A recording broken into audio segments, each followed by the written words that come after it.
Hola, ¿qué tal, apreciados hermanos y amigos? Muy buenos días, que el Señor les bendiga. Es un gusto saludarles en esta semana y el compartir con ustedes el estudio de la palabra de nuestro Señor.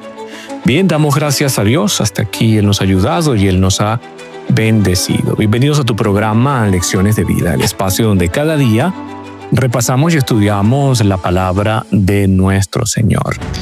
Bien, recuerde que llegamos a ustedes gracias a la bendición de Dios y también con el apoyo de nuestros hermanos de la Iglesia Adventista del Séptimo Día. En Vida 104.1 FM, para quienes damos un gran saludo, allí están en la dirección general nuestra hermana y amiga Andreina Muñoz y en el control técnico nuestro amigo Alan Tobar. Quien les habla, un servidor, como todas las mañanas, Dani Zambrano.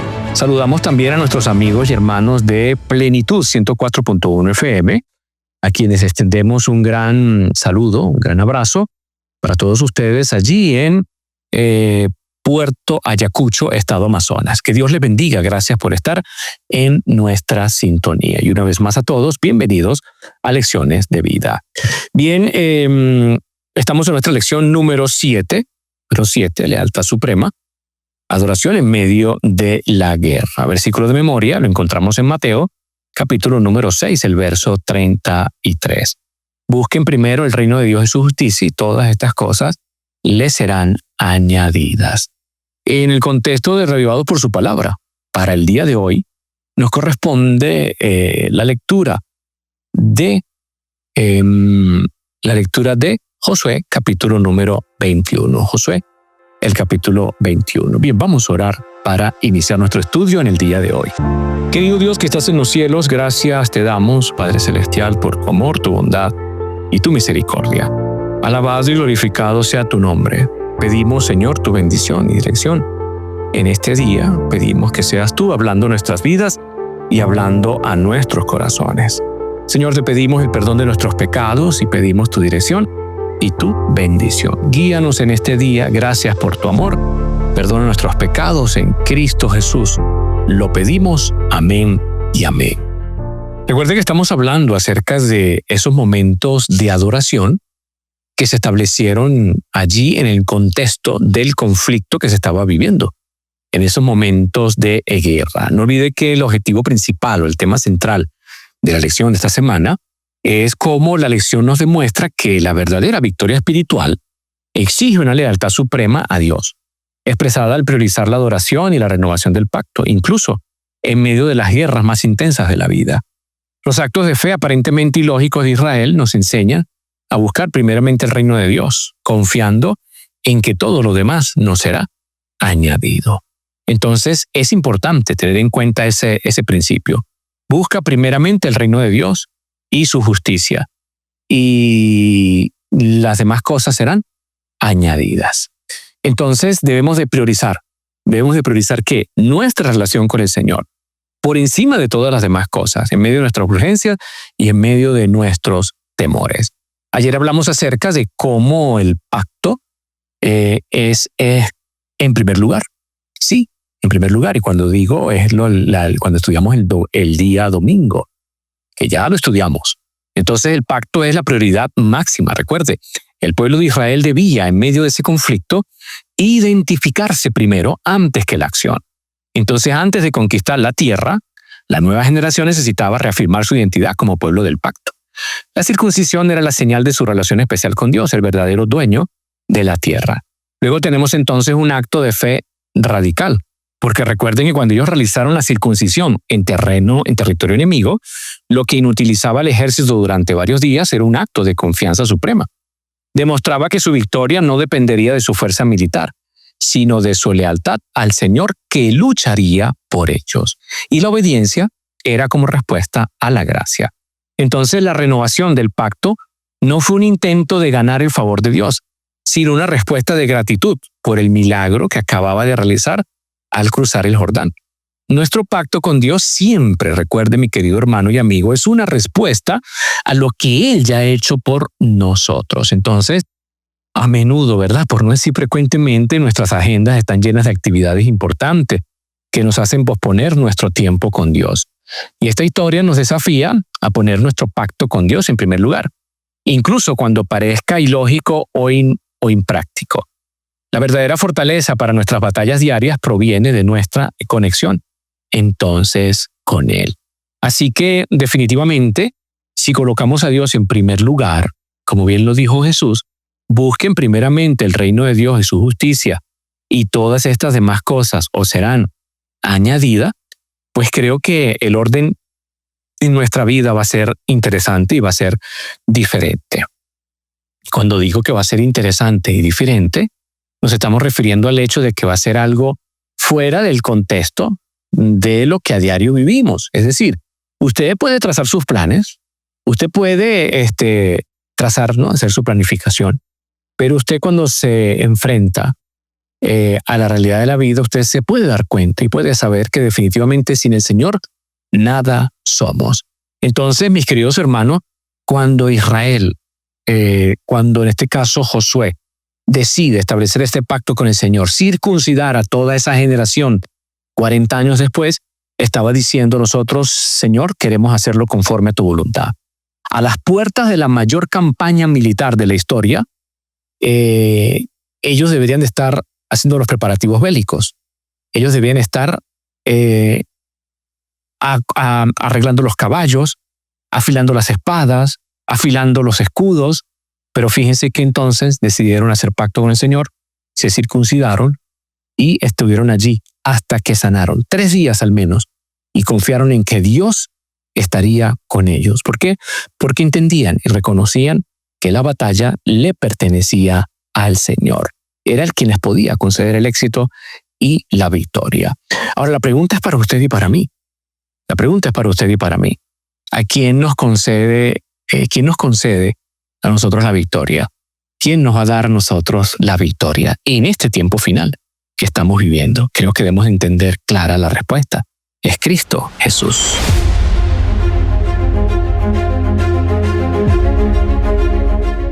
Otro de los actos conmemorativos o otra de las obras conmemorativas que se realizaron en el contexto en Gilgal es la Pascua.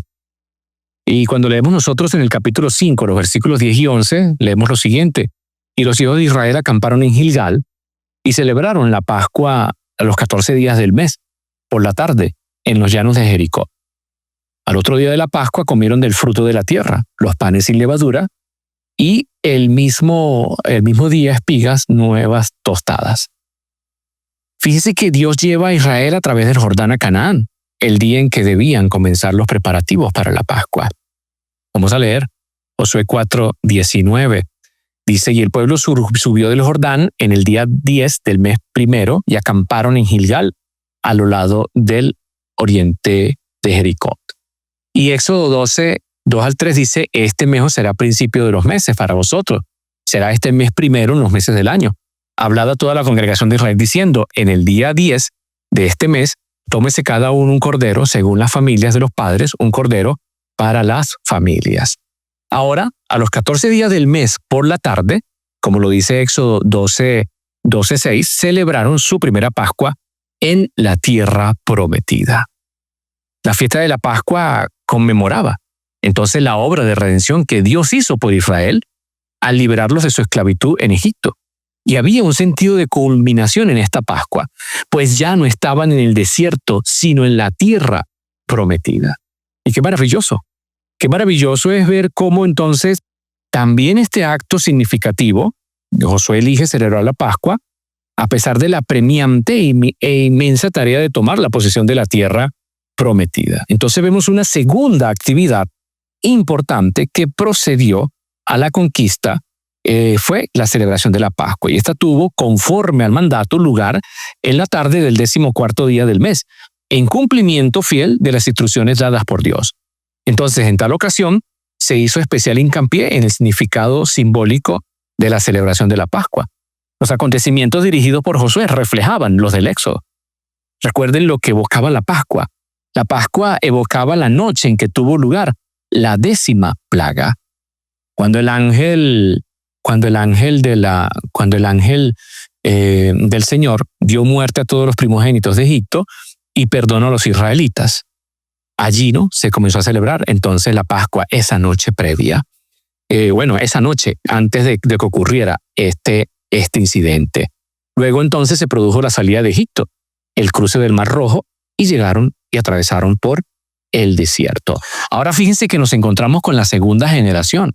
Y la segunda generación entonces lo hace de manera diferente. Vea el punto. Desde Egipto a Canaán, Israel entonces siguió un proceso que pudiéramos llamarlo un proceso quiástico, repitiendo los eventos en orden y verso. Egipto, circuncisión y Pascua, cruce del Mar Rojo, desierto. Y luego entonces viene cruce del Jordán, circuncisión y Pascua, y llegan a Canaán. Entonces la primera Pascua fue un símbolo de la liberación de Egipto, y la segunda Pascua, celebrada por la nueva generación, fue símbolo de su toma de posesión de la tierra prometida. Y esto es interesante también destacarlo, porque en ambos casos, quien les va a liberar de la muerte en Egipto es el Señor. Quien les va a dar la libertad es el Señor. Quien les va a dar la salvación es el Señor. Después del cruce del Jordán, quien va a pelear sus batallas, quien les va a dar la victoria, quien les va a salvar, quien les va a liberar, quien les va a dar la tierra nueva, quien les va a dar la bendición de la tierra nueva, es el Señor. Entonces, vean ustedes cómo, ¿no? Todo esto está enlazado y tiene una gran enseñanza para cada uno de nosotros. Entonces, la segunda generación comienza en el desierto, continuó con el cruce del Jordán, incluyó la circuncisión y la celebración de la Pascua y condujo al momento crucial en que cabía esperar otra intervención milagrosa del Señor contra los enemigos de Israel, los habitantes de Canaán. Junto con todos los eventos previos, la celebración de la Pascua señaló el inicio de una nueva era en la historia de Israel. Entonces ahora tenemos que mediante el símbolo del Cordero sacrificado, la Pascua no solo recordaba la redención de los israelitas de la esclavitud egipcia, sino también señalaba su cumplimiento antitípico en ocasión de la muerte del Cordero de Dios, que nos rescató de la esclavitud del pecado. Y en la cena del Señor, antes de ofrecerse a sí mismo como sacrificio supremo, Jesús entonces transforma la Pascua en un memorial de su muerte expiatoria. ¿Para qué? Para también salvarnos y para darnos también a nosotros símbolos de esperanza y símbolos de que Él es el único que nos puede salvar de la esclavitud del pecado y llevarnos a la libertad y darnos ahora la tierra nueva. Entonces ahora son símbolos del cuerpo y la sangre de nuestro Redentor, que nos saca de Egipto, es decir, de nuestro pecado, y nos llevan ¿a qué? A la tierra prometida. A la tierra prometida. Ahora, lo más maravilloso de todo esto, mis queridos hermanos, y lo más, lo más precioso que podemos tener también de este mensaje solemne es el hecho de que, fíjense que la Pascua y la Cena del Señor, además de eso, señalan una realidad aún más gloriosa. Y esa realidad aún más gloriosa es el ingreso de la multitud redimida en la Canaán celestial. Porque definitivamente en Apocalipsis Juan describe esta travesía antitípica de los redimidos sobre el mar de cristal, el correlato tipológico del Mar Rojo y del Jordán, ante el trono de Dios, que también vienen de ser libres, que también vienen de gran tribulación. Y ahora entonces participaremos en las cenas de las bodas del Cordero.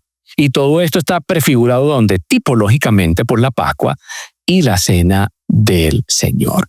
Y creo que cada vez que participamos de ella, deberían de ser entonces elementos redentivos, símbolos redentivos en nuestra vida que nos dicen, mira, el único que nos puede redimir, el único que nos puede sacar de Egipto, el único que nos puede transformar y llevar a la tierra prometida es nuestro Dios y es nuestro Señor.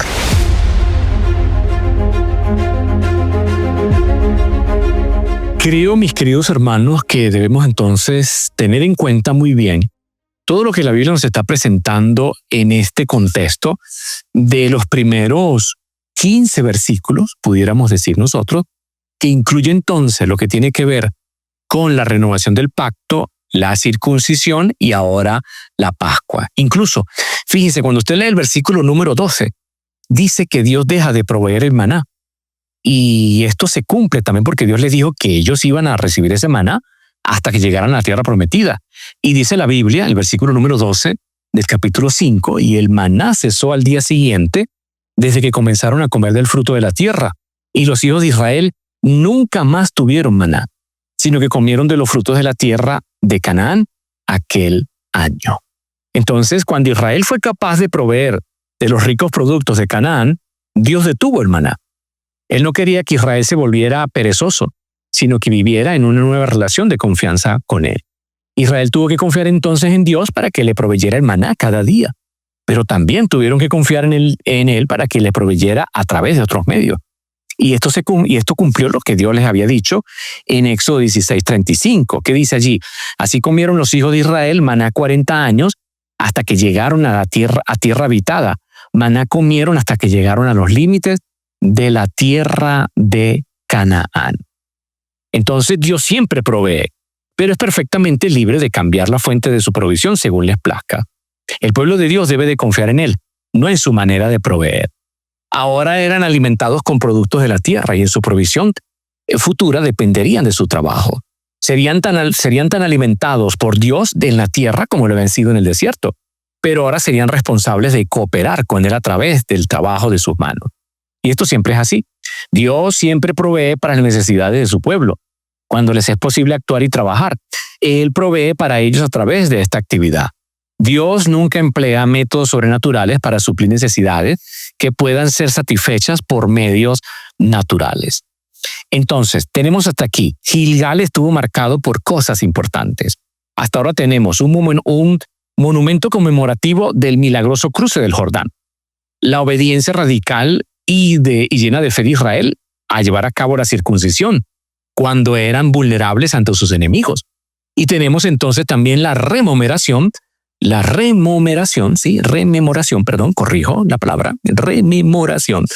la obra redentora de Dios en la Pascua. Entonces vamos a recordar con mucha más puntualidad lo que tiene que ver con este interesante capítulo. Y es que hasta ahora estamos hablando, apreciados hermanos, de la necesidad de identidad que tenía el pueblo en Dios. La circuncisión entonces era un recordatorio que el pueblo de Israel era un pueblo elegido, llamado a vivir en fidelidad y en obediencia a las leyes de Dios. Ellos establecieron ese compromiso, lo renovaron, y este acto no solo marcaba la carne, sino que debía reflejar una circuncisión del corazón, un deseo genuino de seguir a Dios y cumplir con su propósito. Tras la circuncisión, entonces el pueblo celebra la Pascua, un evento que simboliza la libertad y la vida. Y este acto de celebración es significativo, ya que marca el fin de un periodo de dependencia del maná y el inicio de una nueva etapa en la que el pueblo comienza a alimentarse de los frutos de la tierra. La Pascua, recordando la liberación de Egipto, se convierte en un símbolo de la nueva vida que Dios ofrece a su pueblo, un llamado a vivir en la abundancia que Él ha prometido. Entonces, ¿qué están celebrando ellos? Bueno, están celebrando la libertad. La Pascua es un recordatorio de que Dios es el autor de nuestra liberación y que al igual que los israelitas estamos llamados a vivir en la libertad que Él nos otorga. Transición a la abundancia. La transición del maná a los frutos de la tierra simbolizan el crecimiento y la madurez espiritual que se espera que cada creyente, quien debe aprender entonces a depender de Dios en todas las etapas de su vida. Y finalmente, en ese mismo capítulo, recordemos nosotros que está el encuentro de Josué con el comandante del ejército del Señor. Ya lo hemos estudiado, pero ¿qué subraya eso? Subraya la presencia de Dios. Ahora, fíjense cómo en cada paso que el pueblo da hacia la conquista de la tierra prometida, ellos se encuentran con Dios. Y es interesante entonces entender esto. Es interesante recordarlo porque definitivamente se nos está enseñando que debemos acercarnos al Señor seguro de que Él nos va a liberar, seguro de que Él nos va a bendecir, de que Él es el único que puede darnos la libertad, de que en Él podemos tener esperanza de salvación. Además de eso, se nos enseña de que Él es el único que puede llevarnos a esa vida de abundancia, pudiéramos decir de madurez espiritual. Entonces, el relato de la circuncisión y la Pascua en Gilgal no solo es una narración histórica, sino una profunda enseñanza teológica que nos invita a reflexionar sobre nuestra identidad como hijos de Dios, nuestro compromiso de vivir en obediencia y la celebración de la vida que Él nos ofrece. Y ojalá cada uno de nosotros pueda experimentar una circuncisión del corazón y una renovación de nuestra relación con el Señor, recordando siempre que somos un pueblo liberado, llamado a vivir en la abundancia de su gracia. Le pregunto, querido hermano, ¿en qué realidad está viviendo usted? ¿En qué realidad estamos viviendo nosotros? ¿Será que entendemos el compromiso al cual el Señor nos ha llamado? Y más en este tiempo final.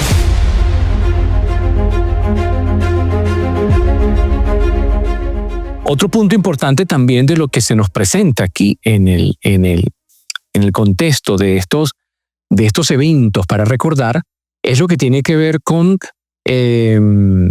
esos monumentos, si pudiéramos llamarlo así, contra el olvido, que es lo que en la lección se nos identifica a todos, se nos identifica allí como monumentos o altares de renovación. Altares de renovación.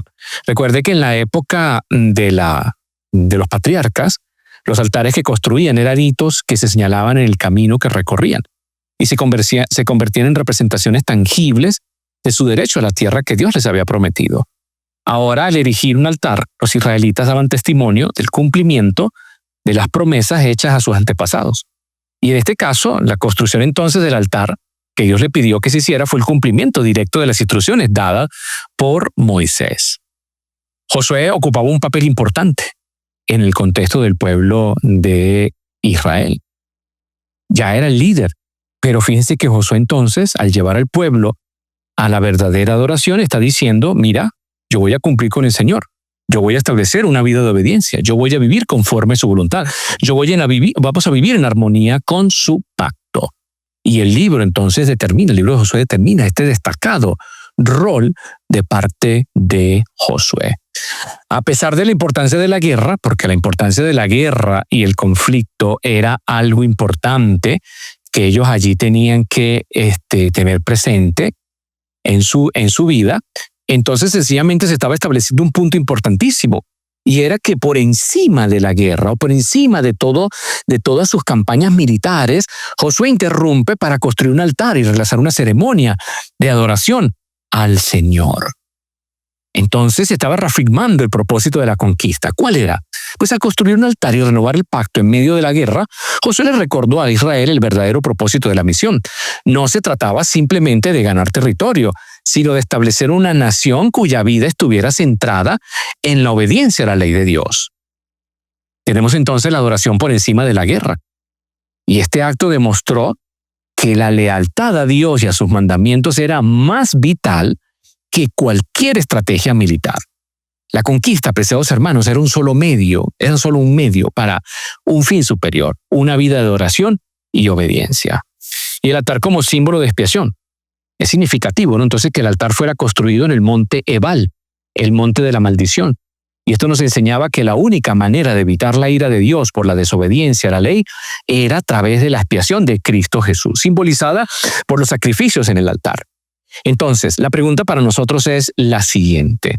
En medio de tanto agite, en medio de tanto ajetreo, ¿cómo cumplimos la misión? Cuando enfrentamos crisis en la familia, situaciones en el trabajo, situaciones en la iglesia, ¿cómo enfrentamos nuestra misión? ¿Cómo llevamos adelante nuestra misión? Es más fácil olvidar el porqué, a veces, ¿no? Entonces debemos hacer pausas intencionales. ¿Para qué? Para la adoración y la renovación, para recordar que nuestra actividad no tiene sentido si no está centrada en nuestra relación con Dios. Recuerde entonces, repito esta última parte, las cosas que hacemos están centradas en el Señor. ¿Estamos nosotros centrados en Dios? ¿Estamos nosotros centrados en las cosas verdaderas del Señor? Mañana en nuestro encuentro vamos a ampliar un poquito más sobre este punto y vamos a ver cómo el monte Ebal y el monte Gerizim también presentan un detalle allí interesantísimo. Y cuando digo un detalle interesantísimo es porque vamos a ver cómo entonces Dios llevó al pueblo a recordar, a repetir, a realzar, a decir con sus labios, con su boca, somos leales a la ley de Dios. Y hoy en día, pues definitivamente también a nosotros se nos está llamando a ser leales a la ley del Señor. Hoy nosotros debemos estar mirando a Cristo Jesús, debemos estar haciendo su voluntad, debemos de permanecer firmes en Él, Debemos decirle al Señor, Señor, ayúdame a hacer tu voluntad. Debemos decirle a Cristo Jesús, guíame en todo tiempo y guíame en todo momento. Llévame a vivir conforme a tu verdad, conforme a tus designios. Necesitamos humillar nuestro corazón y con sinceridad y reverencia escudriñar la palabra de vida, porque solo los que tienen una mente humilde y contrita podrán ver la luz de Cristo Jesús. El corazón, la mente entera debe de ser colocado en las manos del Señor. Necesitamos prepararnos para recibir la verdad. Debe producirse un silencio interior en la que los pensamientos pueden ser llevados cautivos a Cristo Jesús. La palabra de Dios tiene que ser vida real, plena y completa en cada uno de nosotros. Deberíamos tener un altar de oración. Deberíamos permitir al Señor que nos guíe constantemente en todo tiempo. Deberíamos de pedirle al Señor que nos dirija. Debemos de pedirle al Señor que nos ayude a hacer su santa y divina voluntad. Hermanos queridos, ¿a qué le estamos dedicando más tiempo? ¿A qué le estamos dedicando más tiempo nosotros? ¿Qué estamos contemplando más? Estamos viviendo momentos difíciles de la historia de este planeta. Y necesitamos entregarnos por completo al Señor. Creo que entonces deberíamos también nosotros levantar altares en nuestra vida. Y creo que los hay, ¿verdad? La Biblia debería de convertirse en un punto central en nuestra vida. La oración debería convertirse en un punto central en nuestra vida. La consagración, recordar cómo el Señor nos ha conducido, nos ha llevado, recordar cómo el Señor nos ha traído hasta aquí, hasta este punto. Que Dios nos bendiga, apreciados hermanos, y que nosotros podamos entonces en este día entender, comprender y poder entonces decirle al Señor, ayúdame a hacer tu voluntad, ayúdame a vivir conforme a tus designios, ayúdame a honrarte en todo tiempo y en todo momento. El Señor le bendiga, hermano. Feliz día y no olvide que en medio de todo siempre podemos mirar a Cristo. Todavía hay gracia, todavía hay esperanza, todavía hay salvación. Ese es el mejor camino. Es la mejor decisión. Que Dios te bendiga.